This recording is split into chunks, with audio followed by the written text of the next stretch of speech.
محمد، اوكي، خبرنا عن سيريا انتولد، شو هي؟ سيريا انتولد موقع الكتروني سوري مع انطلاق الانتفاضه السوريه مع انطلاق الانتفاضه السوريه بعام 2011 لما كانت الثوره قبل ما تختلط الان الثوره بالحرب الاهليه بالصراع الاقليمي الدولي اللي شايفينه الان.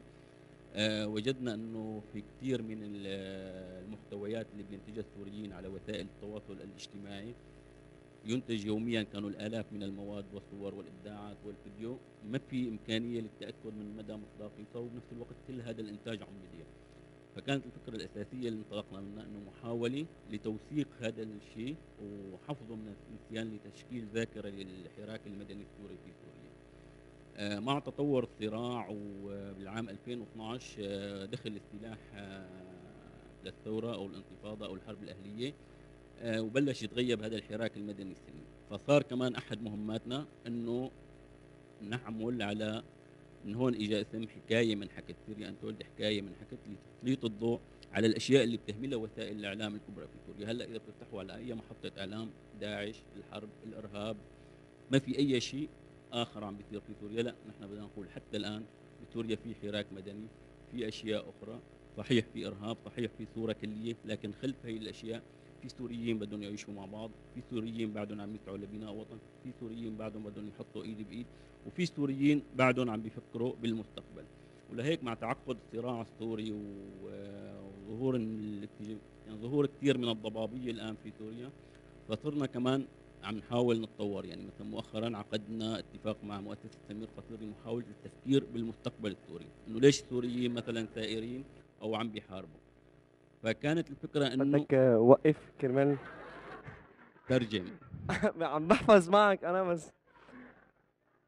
So, from what I memorized, okay, no. So basically, Syria Untold started with one objective at first, which is every day with the Syrian revolution, a lot of videos, a lot of photos have been produced, right? And then there was no one that's actually putting those photos together and joining them and actually documenting those photos and making sure that those photos are the real photos and are they're true, and then we can use them in formal documents. So that was the first objective, was actually to join those data, to join all this data on the internet, and to validate it and to make sure that it's credible. And that was the first objective of Syria Untold. But then, when the Syrian revolution got more aggressive and violence started, and different people came in with all the weaponry, kind of the whole idea was all the mainstream media focused on whatever's happening with the revolution and all the different weaponry that is used and all different wars and who's fighting who, and no one really focused and everyone forgot about the civil society that is living there, that it's actually within the Syrian revolution they're still trying to live their lives normally. So what they're trying to figure out is they're trying to tell a story that's untold on the mainstream media. So they're trying to tell a different story, a new story about those people who we don't see every day, story about those people who are still trying to live a normal life in Syria. محمد، حنرجع لك اقصر شوي.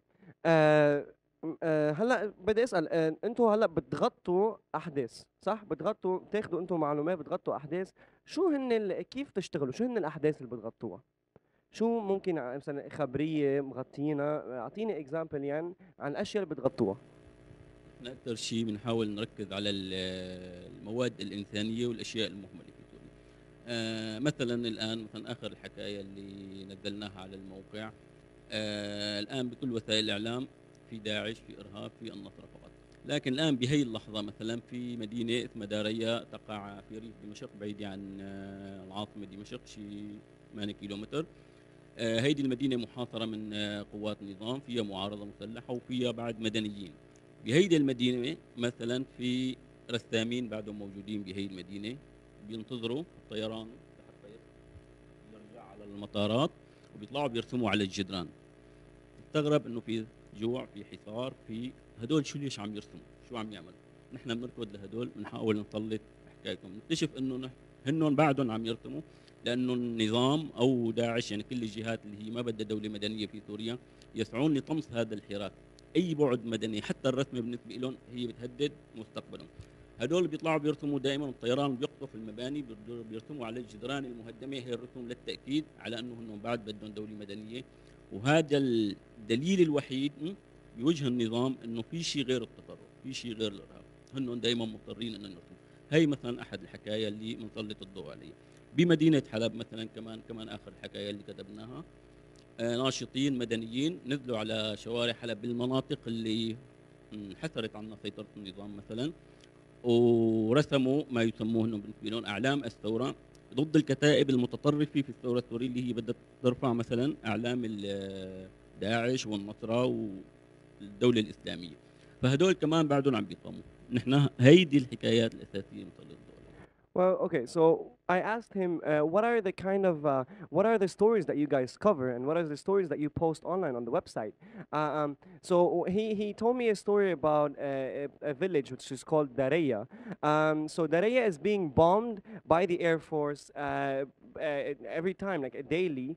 It's being bombed by the Air Force, and no one knows that there are a bunch of artists, graffiti artists, who wait for the Air Force to pass by and then to finish their bombing, and then they go and start drawing their art on the walls and start expressing themselves on the walls, even though there's like a bunch of airplanes over them and they're ready to bomb them any second.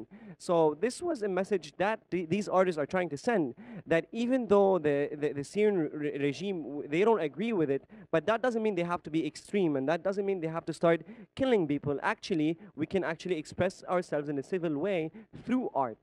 So this was like the third kind of alternative for the Syrian regime, which is doesn't have to be extreme. It can only be about art. Um, طيب محمد، نحن بدنا نختم. شو بتطلب من الجمهور؟ مثلا شو الاشياء اللي انت هلا عايزها ممكن تدعمك؟ كيف ممكن نحن كلنا كجمهور كعالم ندعمك؟ بالنسبه للجمهور بطلب انه دائما يبحثوا خلف ما تقوله وسائل الاعلام الكبرى. وسائل الاعلام الكبرى دائما الى اجندتها الخاصه، ونحن من سوريا بنعرف انه وسائل الاعلام ساهمت كثير بتغطيه الاحداث بشكل سلبي بسوريا. من الجمهور عموما بطلب انه دائما ابحثوا عن روايات اخرى، يوجد دائما صوره يحاول الاعلام ان لا يظهرها. ابحثوا عمن، سواء كنا في سوريا انتولد او في اي مكان اخر، عمن يقدم الصوره المغايره لما تقوله وسائل الاعلام. بالنسبة للداعمين في سوريا أنتولد، نحتاج بالدرجة الأولى مثلا نحن نختار الكثير من الفيديوهات مثلا، لكن لا نستطيع أن نترجمها. مثلا الآن فتحنا مشروع حول استشراف المستقبل السوري، نحاول أن نضع تصور لما يريده السوريون لشكل دولتهم مثلا في عام 2025، شكل الدستور، شكل النظام، شكل الاقتصاد، عما يبحث ما الذي أي دولة يريدون. أيضا هذا المشروع هو ضخم وكبير، يحتاج إلى تمويل وجهود أكثر. هذه أكثر الأشياء التي. So I asked him, what is your call to action? How can we help you? And he was like, in general, we need to look beyond the mainstream media, and we need to start being critical on all the different stories that the mainstream media covers, and actually look for those untold stories, and for those stories that people like Muhammad there, people like Muhammad actually try to look for, and people like in Syria Untold, those stories that they try to look for. That's in general, but in basics, they're starting new projects and they want to expand, and they don't just want to be a website. So for all the funders in the crowd, or for all whoever is interested, would actually help these kind of stories come to earth and come to life. محمد ميرسي كتير. Thank you very much. شكرا. شكرا.